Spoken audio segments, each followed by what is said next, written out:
Hi, and welcome to Behind the Paddle. Today, this is such a very, very exciting time. We have a lovely guest with us. So, I am Paulson Victoria. And I am Emilyson. Yeah. And I'm Miss May.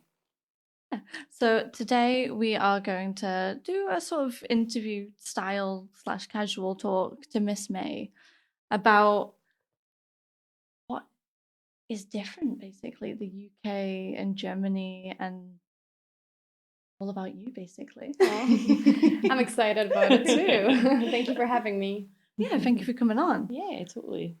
So, what do you specialize? A few things I specialize in are latex, rubber, as well as toilet play. I also organize, since this year, my own piss parties where subs can come lay on the floor and be used by multiple mistresses in the slot they're booking for. I also specialize in rubber, bondage. I've recently also become more sadistic, which is quite interesting because when I started, I would say, it might have come from inexperience, but I was very scared of hurting people. I can relate to that. Yeah. I think that's a good way to be at the beginning, and you're not like diving straight in, you're kind of finding your feet and learning first, which is good. So. Yeah. So I was really worried, and now I just really want to be mean, as much mean as I can, and watch people suffer. So that's one thing that is developed. Yeah. We've spoken about this on the podcast before. Like, it's really interesting how everyone's kink journeys, like, it is always changing and always developing. Over the course, like, you're never finished. You're never like, this is what I'm doing now, and will never change. Yeah. It's just. I see it a lot on a lot of my subs who have been in the scene for decades or years, and they're like, oh, I want to tick off other things in my list, and they're like, actually, I want to go hard, and like, I obviously offer hard sports, so they are people who want to go deeper into it and explore because they haven't done it yet. So I feel like it's with your own journey as a dominant or as a top as well as a bottom and sub. They I feel like we always want to explore more or like even explore more deeper. The more for me, it's I always want to explore inhumane things, and I want to always go deeper. How much deprived can my scenes get? Oh, that sounds so evil. I know. It's great. Yeah. But then that's the fun of it, just being in BDSM, thinking up the scenes and being inventive and being like, oh, I could do that. Yeah. It's fun. Yeah. I really like that. And just getting into a scene and also like sometimes improvising and then sometimes things come out of it that haven't even been planned with the sub, or they're like, oh, actually, I want to try this out, which I really like. They're bringing things to you as well. And yeah, exactly. Yeah, I can absolutely relate with the way that maybe you're mid-scene and then you do something like you stroke them or something with your nails and they're like, oh, is that okay? I'm scratching more. We'll see if you like that. I always find it with people always, because I love piss and it's also one thing I specialize in, and they're like, I'm not sure if I want to try it out. And then when we see each other, they're like, oh, I actually want to try it. And then they're like, then they're like laying on the floor and I'm using them as a toy, and they're like, oh, I actually don't mind it. And then they try it and they're like, oh wow, like I actually enjoy it. So it's really fun how once you have someone's trust, you can do it. Yeah, you can kind of help them to like uncover these parts of themselves that they've not kind of explored before. Yeah. Like when that happens with me, I get so happy that they've tried it and they've done it, and I just like, I told you you'd like it. Yeah. I always think that, I mean, that's always my motto to live by as well, that like we're all gonna die one day, so you might as well try out everything. And if you don't like it, at least we've tried it. Like a lot of people always like, oh, I'm not sure if I should try it, or like even people who are like, oh, I'm not sure if I should try BDSM, and it's like, I think in life, anything, if it's BDSM or anything, Yeah. it's always good to like take the chance and you do the things. And if you don't Totally. like it, at least you've tried. Yeah. I like the saying, like, try everything like Yeah. 3 times. Yeah. Exactly. Yeah. Like, sometimes it's maybe just Yeah. not your day rather than Yeah. not your thing. Like, Yeah. I agree. And I always say as well, like, you've tried this with somebody. Okay, cool. Have you tried it with me though? yeah. Totally. Because it varies person to person, I feel, and it depends what the previous person did and their run up to doing it. Yeah. I feel also what the beauty about BDSM is and the diversity of people and providers is that everyone has their own style of domination and everyone's different. Yeah. And not everyone is for everyone. A lot of people, when they start, they're like, oh, but this person's doing it this way, this person's doing it. And I'm always like, well, a lot of people do things differently and you can also find your own style. And I also find it like very, I also find it really hard for like, oh, but a dominatrix shouldn't do that. Which is like often like the thing, oh, a dominatrix shouldn't do that. It's like, you as a dominant, you can decide what you want. Obviously, some providers don't offer full service, but it's okay if they do because you can also do stuff and dominate someone whilst you have sex with them. And I always find it so strange to be like, no, you can't do it. Like, who makes these rules? Yeah. Like, the rules are there. Like, there is no rules in BDSM, and that's the beauty about it. Yeah, we had this conversation recently about how there was a new upcoming dom that we saw, and she, in her eyes, like, strap-on wasn't sexual. Yeah. And we had a conversation, and we came to the conclusion, like, how? Yeah, I feel a lot of people are trying to like distance themselves from I was actually listening to your podcast about the hierarchy of sex work hierarchy. And yeah, a lot of people trying to distance. That term, hierarchy. That's great. That's awesome. We need to steal that. But it already exists. I think. It's I've just not came across it before. That's good. I just think that a lot of people try and distance themselves from like sex or full service or whatever, and I think it's the wrong way to do. But also when it comes to what's sexual, what's not, I think it all depends on the individual because a lot of receivers on the other end, they find strap-on play sexual, and like they get sexually gratified. It is penetration, so like penetration is sexual, but yeah, I don't know. It's always a grey zone when it comes to what is what. Yeah, I think this kind of leads into like our next topic in terms of like what the laws are like between here and Germany, because I think this is a big part of why people. It's not really like a want to distance themselves; it's a need because of how the laws in this country are. In order to kind of like circumvent, like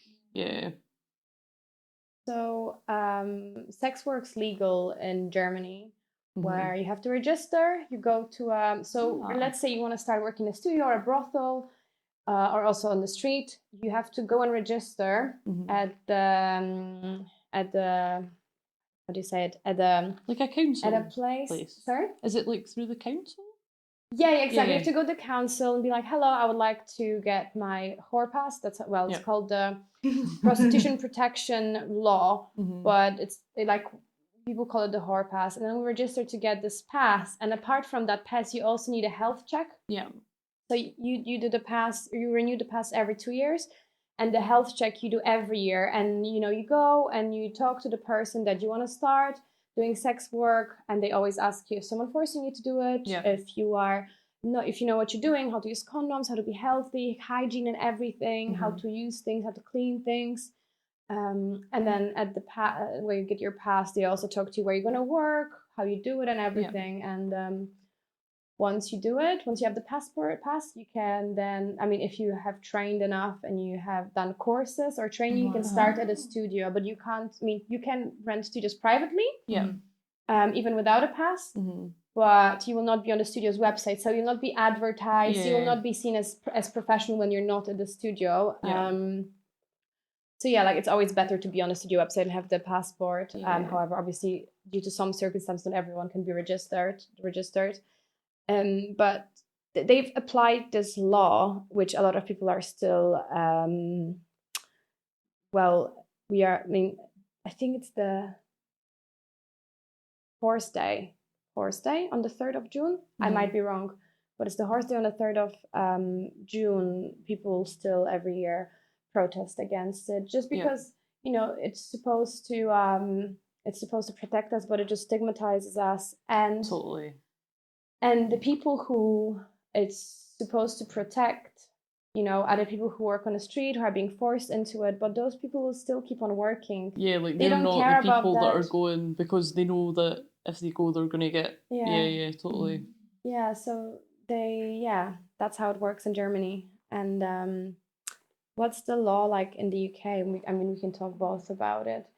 It's partially legalized, and working more than 2 people is illegal, and the differences between. Am I talking too much, by the way? No. Okay. We're here to The differences. The differences between working between Germany and UK when I came first were much different. I mean, they still are, in my opinion. Because I worked in a studio. That's where I started. I started Fetish Institute in Berlin. Shout out to everyone there. It's a great studio. It's a great studio. It's got amazing equipment and everything. You clean after yourself after every booking, so you always know where everything is, and hygiene and everything. And everything's like on top, and you can work. There's 5 people working instead of just one. That's how it is in the UK, because all the studios are private.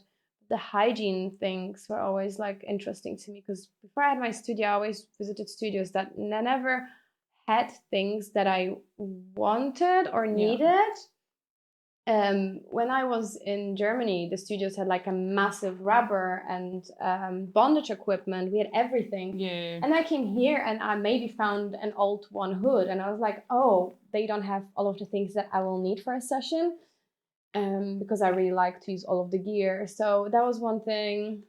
And hygiene, where I was like, okay, I'm not sure I want to work there just because there was things missing very often, or things are in the way I want it to be. And, I also find advertising in Germany and UK is quite similar. You have your directories and everything, and you're on directories.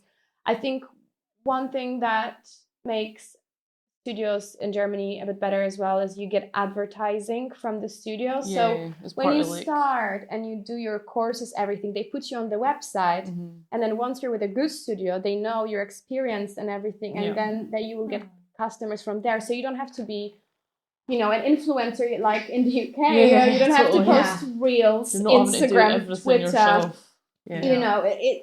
I find really, like, most of the successful people in Germany, they don't have Twitter or Instagram, or they use it sporadically. And here you genuinely have to work your ass off to absolutely to just get noticed.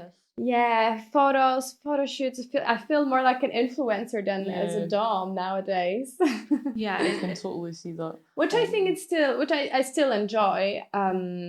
It's just different. I like making content. I like producing content for like my social media. It's just I didn't expect that will be a part of the job. It's a lot. Like, that's nice when it's not something you need to do. It's like with me, it's like, okay, I need at least like a few good photos at least once a week so I can distribute them on like all platforms, and they can't be like too raunchy to put out on Twitter, but they need enough to get the views and not be shadow banned and all that stuff. It's got a lot more to think. Absolutely. A lot more. So just going back to what you were saying about the whore pass, love that. Is it a rule that people need to be themselves when they're being interviewed for that, so that they know that they're not, like, being coerced? They've not got anyone. What do you mean? They need to go themselves? Yes. You have to go by yourself. You have to go in person and introduce yourself and chat to people. It's very casual, and the people are super sweet there. And you can, if you ever want to work in Germany, you can find loads of. There is a website in English on berlin.de.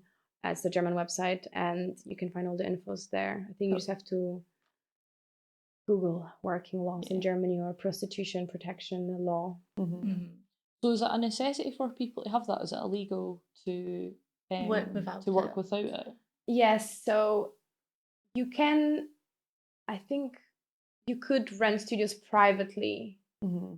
but if you want to pursue a professional career with good earnings and a good outcome, I think it's recommended to register. Yeah. Obviously, but it's not a requirement. Like, you're not going to get like arrested if you don't have it. If you work somewhere in a studio, however, studios will not let you in to work.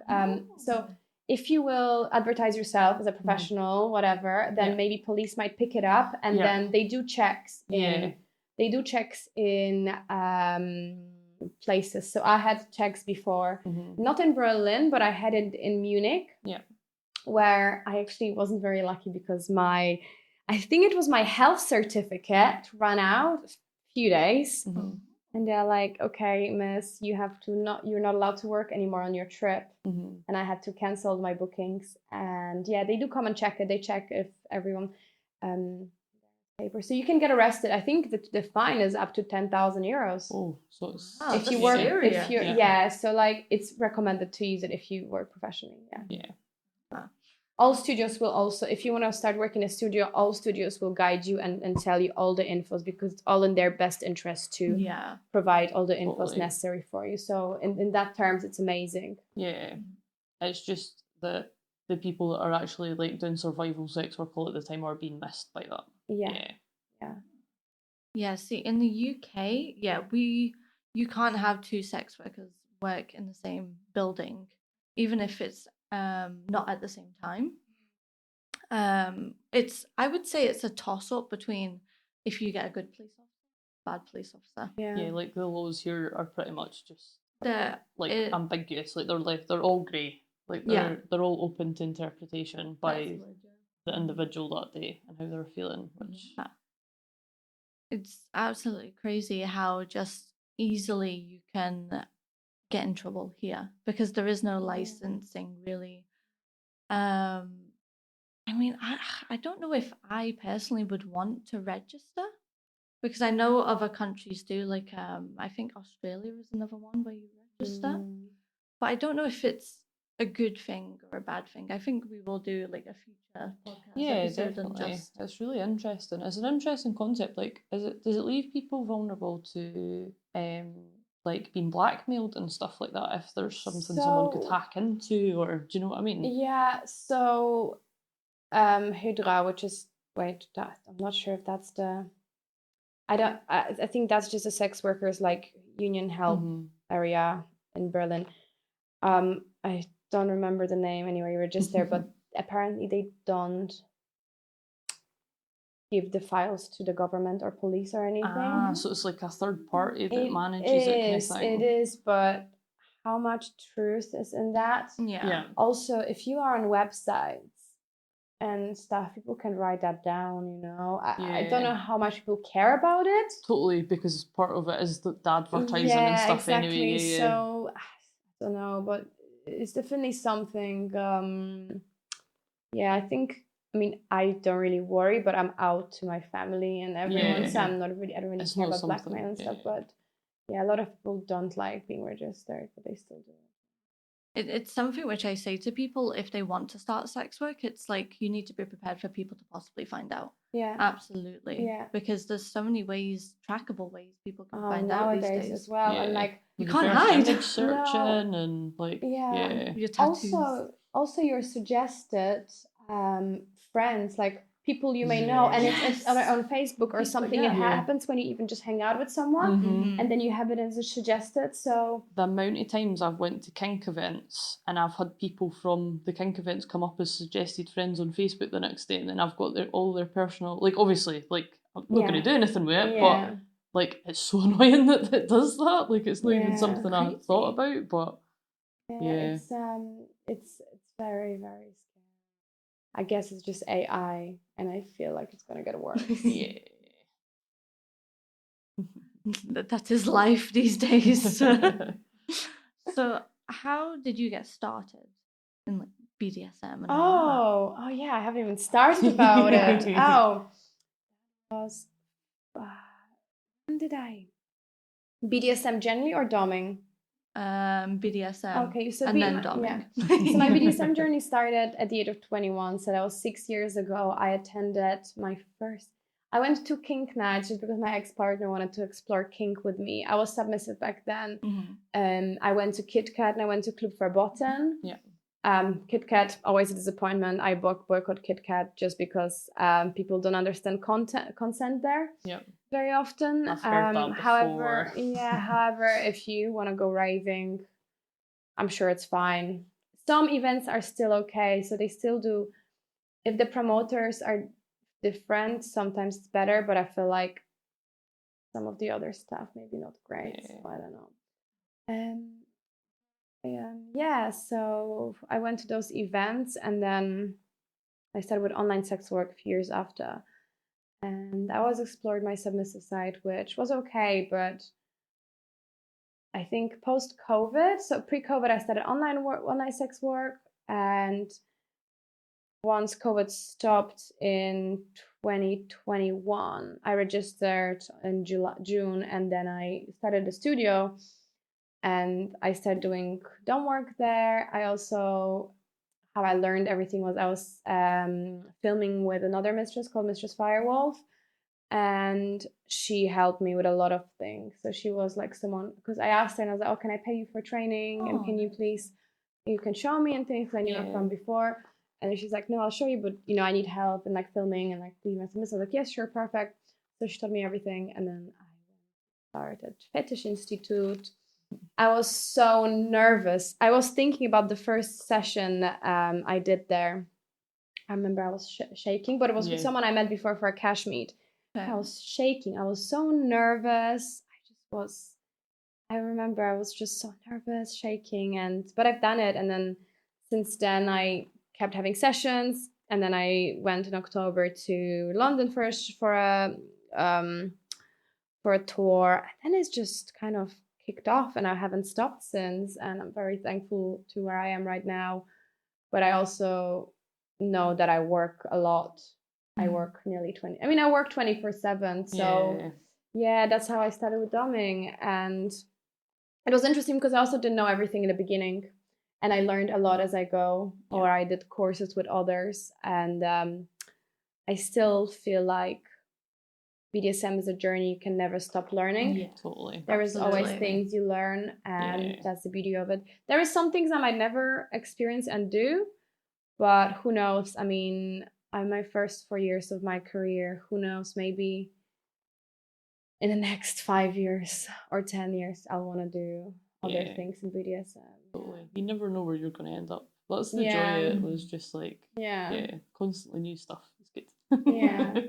What did you, is there things you didn't do before and that you started with after?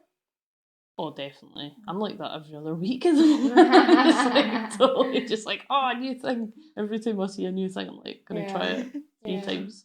I mean, with me, we had a discussion, I think it was last night, where like, I dived in deep. I did a lot of things which were not no-nos, but it was very much, when I was younger, I was like, I want to do sex work. This is what the path I want to go down. So I was very determined to just do whatever I wanted. And yeah, that's what it's been. Because I legally started doing sex work at 18. So like, that's not that much stuff that I haven't done. I'm sure we'll find you some. Yeah, it's funny. Figure it out. I started sex work with 18 as well. I remember I was a sugar baby.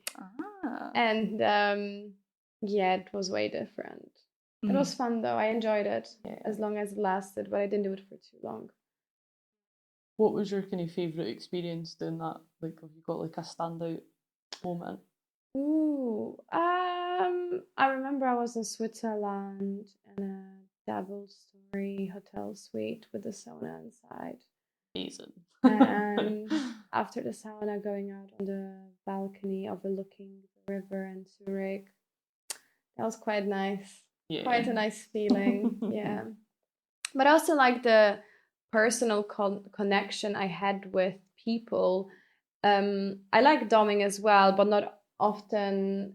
I have different types of connections in BDSM, because sometimes you are a kink dispenser. You meet someone just for the kinks, and then they, you finish because they just want to get their thing off. But recently I've had some really nice experiences where I actually have a more deeper emotional connection with my subs, and I think it's so important to actually get deeper into kink, you know, like with the subs. So I really enjoy when I have some like social dates, social things, or I feel like it's you then get this emotional connection, which makes you, I don't know, it just, you then can explore more things together. I feel like when it's just like, you know, just having a session and that's it, you know, like no personal talks.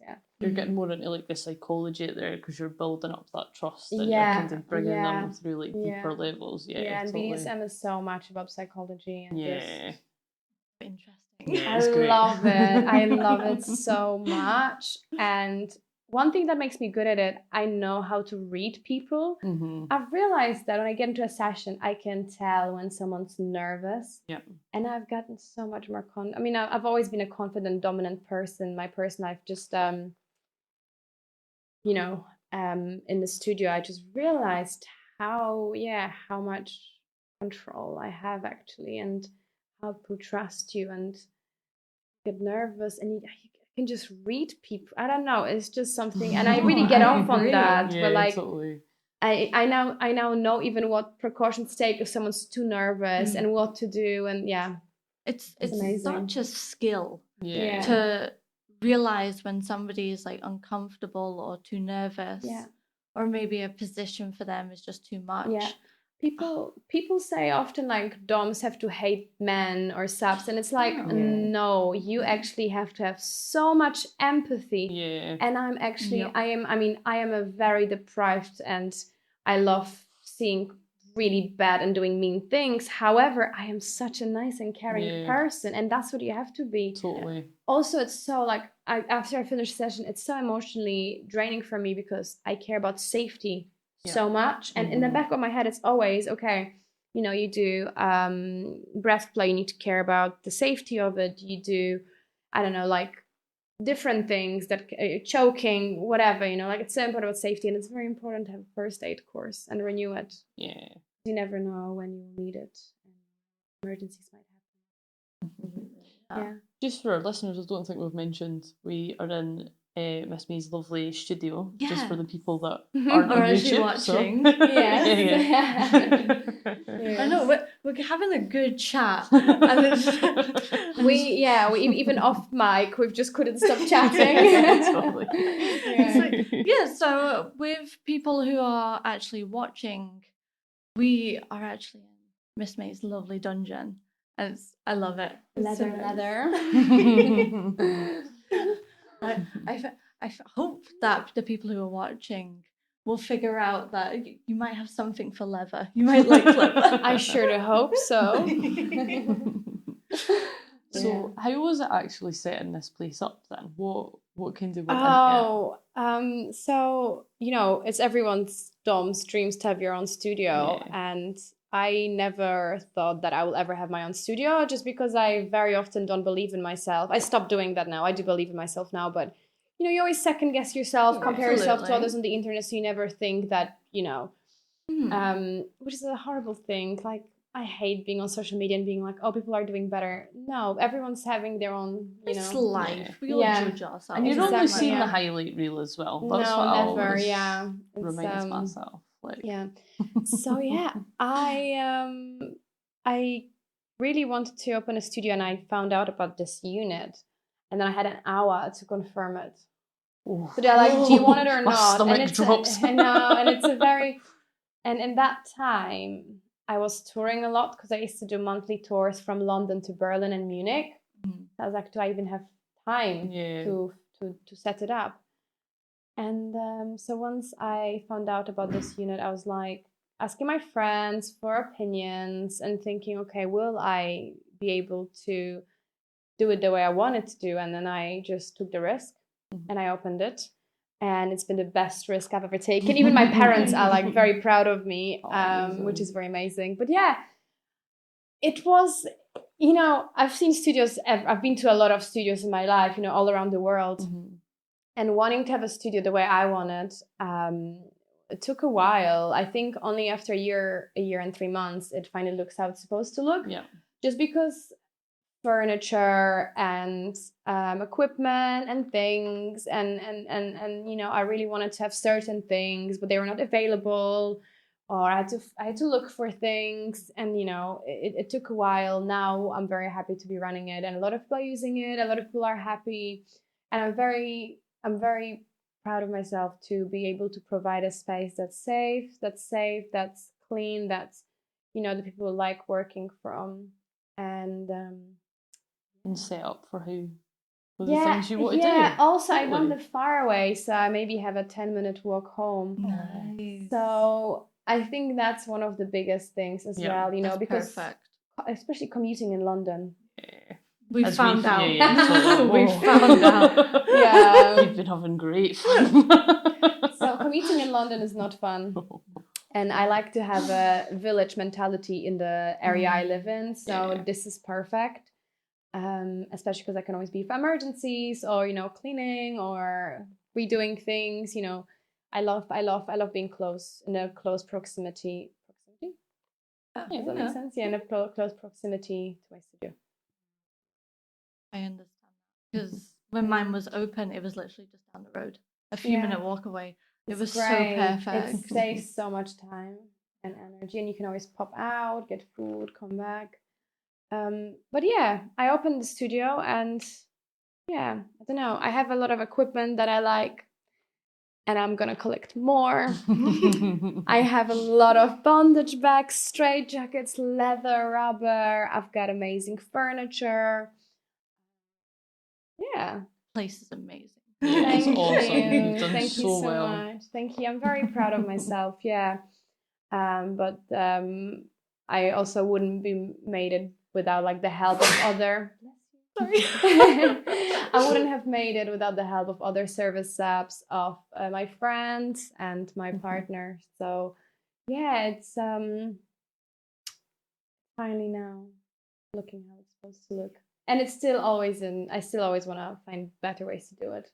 Oh, absolutely. Yeah. It's another journey that's never really finished. Yeah. Yeah, definitely. Yeah. I think that is the best mentality of, let's see what I can top this with, and what can get better and everything like that. It's so positive. It's good. I'm always looking on eBay for some like weird dungeon furniture, or you know, someone selling some weird chairs, and you know, like some, I don't know, I just always like, I don't know, I just want to, like, my plan is now to stock up on a massive bondage, latex and leather collection. I just don't know where I've put it, but maybe I'll think of a thing, maybe a little. Again, I think that's what is missing from the UK dungeons, is a lot of latex. Yes, there is people with private studios that do latex and rubber, but yeah, latex. Yeah, I find it really sad, because I feel like the latex fetish is something that people like to explore. And I always find it really hard, because a lot of places also are not size inclusive. And that's something, you know, like, people have different sizes than only medium or large, you know. You want to go on the larger side, so I always try to find stuff in like smaller sizes, bigger sizes, to have like a whole range of things.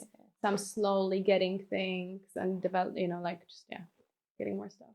Yeah, it's a lot of money, and it takes time. A lot of money. It's worth it. A lot of money. Latex is so expensive, but I think out of my, you know, I wouldn't say I have like well, apart from traveling to Japan, but apart from traveling, I spend most of my money just on gear and like kink equipment and stuff. That's where my money goes. I mean, it's a job at the end of the day, and like, you need to invest. Yeah, it's very important to invest in this job. Very, very important, because then people will know you're investing, and people know, oh, there is new stuff, new equipment. I want to try out this new thing. Yeah, I just got a new bonded chair, which none of you can see it. However, it's gotten so much compliments from everyone. Everyone's like, I love it. It's like, yeah, I've been wanting a bonded chair since 2 years and it's finally here. We will put a picture of it up on our Instas if anybody wants to go and see. Yeah. It's awesome. Beautiful. Yeah, I was admiring it when you were getting your water. It's really stunning. fun, and it's multi-use as well. You know, you can use a throne, bonded chair, or toilet even. You know, like they're the best bits of furniture where it's multi-use. Yeah. Especially when it comes down to the cost of them, it's like you better do something else. Yeah. You want it to do tricks. Like. Yeah. So, what are the plans for the future for you? Oh, my plans for the future. Hopefully, keep on having my space and providing a nice, clean, safe space for workers in London. You know, always getting more gear, more latex. And tour-wise, I'm thinking of maybe doing a tour around the UK. However, I'm not sure yet, just because I'm traveling a lot. And yeah, just maybe tour more. And apart from work-wise, I think maybe spending more time by myself and with my loved ones, because in the last few years I've been spending a lot of time in a dungeon or traveling. So I'm going to prioritize. Well, I'm going away at the end of the year, but yeah, I'm just prioritizing also alone time. Totally. You spend a lot of time setting everything up and now that it's kind of stable. You need to take some time for yourself. Yes. Nice and chill, relaxing. Yeah, exactly. Time. Totally. But also just, you know, building more trust with subs, deepening the kin connections, and having fun in life. That's so pure. I love Living it. the dream. Yeah, it's important that you need to live your life. That's right. That's it. Yeah, totally. Thank you so much for coming on. Thank you for having me. Yeah, it was so much fun. awesome. I hope I wasn't just talking at you. No, don't worry. No, don't worry. It's gonna be great. Okay. And like I feel like we could talk for even longer. Yeah. But this has been sometimes very good fun. to stop when it's best. In the highest points. That was nice to end on. Yes, this has been so fun. So thank you so much. so this has been Behind the Paddle with Boston Victoria, Emily Sin, and Miss May. Yeah. You can find all our details in the bio, basically. Yeah. But yeah, you can catch us on Insta, YouTube, Spotify. All the kind of usual everywhere. places. Yeah. Yeah. And as always, just for our listeners, we've got a little 10% discount on the sanctuaryofsin.com. If you use code Behind the Paddle, you'll get that discount code off at checkout. Yeah. Guys. Okay, thank you very much. Bye. Wonderful.